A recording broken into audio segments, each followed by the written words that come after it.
You know, when we decided we were going to do this in Atlanta, we knew right away that one of the things that we wanted to do together this week, one of the cultural experiences that we just had to take in while we were in town with our founders, was the Martin Luther King Jr. historical sites over on Auburn Avenue. So we were really lucky on Wednesday to go over there and spend a few hours in the morning touring those sites, being at the King Center, walking through, reading the plaques, seeing Dr. King's final resting place, and walking down Auburn Avenue and seeing Ebenezer Baptist Church. It was a really special time with such an incredible and beautiful group of people that you just met.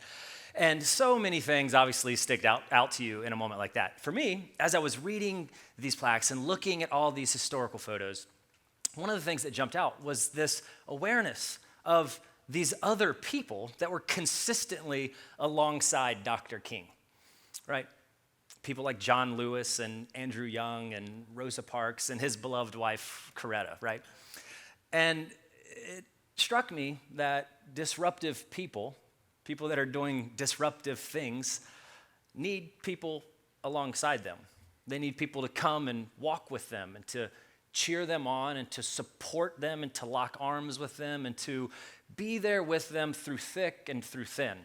And I know what you're thinking right now. I really hope this guy is not about to equate the early days of the civil rights movement to the entrepreneurial journey. And I want to be very clear. I'm not doing that. But I think there's one parallel about leadership. And it's that leadership is lonely. And when you're a disruptive leader, doing a new thing, solving an immense problem, toiled and broken by what you see in the world, and committed to making a difference by building a solution that leaves the world better than you found it, that's lonely. And it can be really isolating, and your identity can really become all about that thing. And that's when you need those people to your left and to your right, and those people that will come and be alongside you on that disruptive journey, causing good trouble with you. And as I think about the entrepreneurs that you just met, and I think about the positive disruption they're trying to do in the world, I am so encouraged that there's a community alongside them, because we need them to succeed, right? And we need them to stay healthy. We need them to stay strong and in the game, right? Because we need better soil analytics so we can have better crop yields, so we can continue to feed a growing population like sense grass. Right? We need help with our digital habits, like all of us, me included, like we need help curbing destructive digital habits. We need better ways to engage intentionally with the next generation in our households. Man, we need entrepreneurs to stay healthy and to stay in the game. And that's why we need all of you. And I think that's why they need all of us. And I'm so proud of what happens at Ocean. I'm so proud of the entrepreneurs and the journey that they go on, because fundamentally, we know they're trying to make the world a better place. And fundamentally for us, as people motivated by our Christian faith, we believe that that's restoring the world. It's part of partnering with God on making all things new. In Isaiah, one of the verses that sort of guides us is this word in Isaiah 58:12, where it speaks of the people repairing the broken walls, repairing the breach, building up the age-old foundations of the city, making it better, making it whole, bringing renewal and redemption to that place. And I just believe, guys and gals, that that's what you're doing. And that's why I'm so happy to be with you on this journey and for Ocean to stand alongside you. Christy, earlier, my colleague, she mentioned these we believe statements. And I would add to it, we believe this work that entrepreneurs do is impossible for them to do alone. And it requires community. And we also believe deeply that the world looks better in a few years, in a decade, and in 50 years if thousands and thousands of entrepreneurs who are driven and motivated by purpose and by faith and by community-centric, problem-focused startups are successful.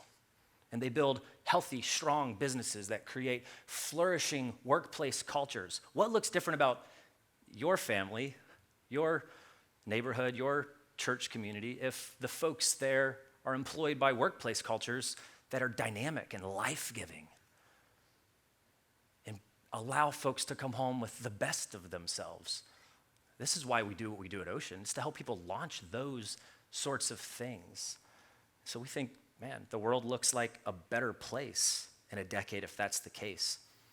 And at Ocean, we're really committed to this early stage of the journey because that's when it's really vulnerable. I'm looking around the room and I'm seeing some entrepreneurs that I know, and I see them kind of knowingly nodding. Like when you're in the early stage, it's pretty lonely. It's pretty isolating. It's really vulnerable. That's when the unknown is really, really prevalent in your life. And that's when we want to be there because these culture makers, these entrepreneurs that change the world, sadly, they also are in peril and they're at risk, right? Suicide, anxiety, depression, divorce, all of these things over-index in the entrepreneurial population compared to the general population. It's perilous work. And so that's why we do what we do. That's why we're about what we are at Ocean, and that's why we're committed to the early stage of the entrepreneurial journey. So in my last thoughts, I would just wonder for you, wherever you are, if you're in this room, if you're on this live stream, if you're watching recorded somewhere, what agency do you have in the world? What seat do you sit in? What role do you play? And how might you not just golf clap for entrepreneurs, not just say, go get them, right? That's good. We appreciate that. We appreciate the prayers. We appreciate the thoughts, right? They appreciate all that. But man, what's it look like to lock arms with some disruptive people and to really champion the work of people that are making a difference? If you're an investor, that's pretty obvious, right? We're asking you to invest capital in people where you see opportunity in them and for yourselves, right?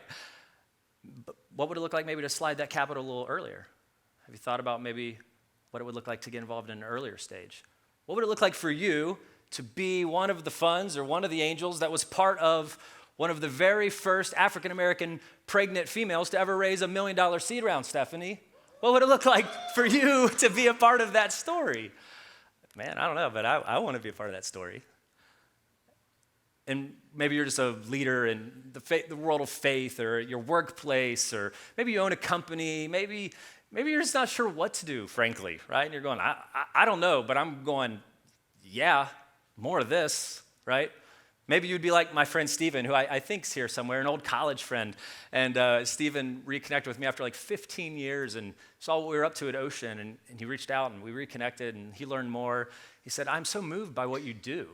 I just want to let you know that our company is going to be making a regular monthly commitment to Ocean financially to support the work. Ocean's a nonprofit. And he just said, we want Moon Baby Labs to support what you guys are up to because, man, I've lived it and it's hard and it's so important what you guys are doing. So I don't know what it looks like for you, but I would just ask, man, jump in the game with us. Come alongside these founders. Come alongside Ocean. Let's get your name on that screen next year as some folks that were engaged and involved in this program, helping and supporting and launching the next wave, that new wave of entrepreneurs that James talked about. That is born out of hustle culture, but is not motivated by and is not compelled by that. Is compelled by something much deeper and much richer and much more sustainable and flourishing. So thank you for being here. Thank you for being part of this journey and this story. Really excited about what is to come. Hey, if you're watching online, thank you. For everyone, whether you're in the room or online, on our website, you can go learn all about these companies, all their executive summaries, all their contact info. They each kind of have a section where you can dive in and learn more about what they're up to. If you're here in Atlanta, we're going to have just a little bit of a party and have some fun. We have some beautifully prepared food in the cafe for you. We have some tables out here where the founders want to meet and greet you, and we are so grateful that you chose to be part of this day. Thanks for being a part of Ocean Demo Day.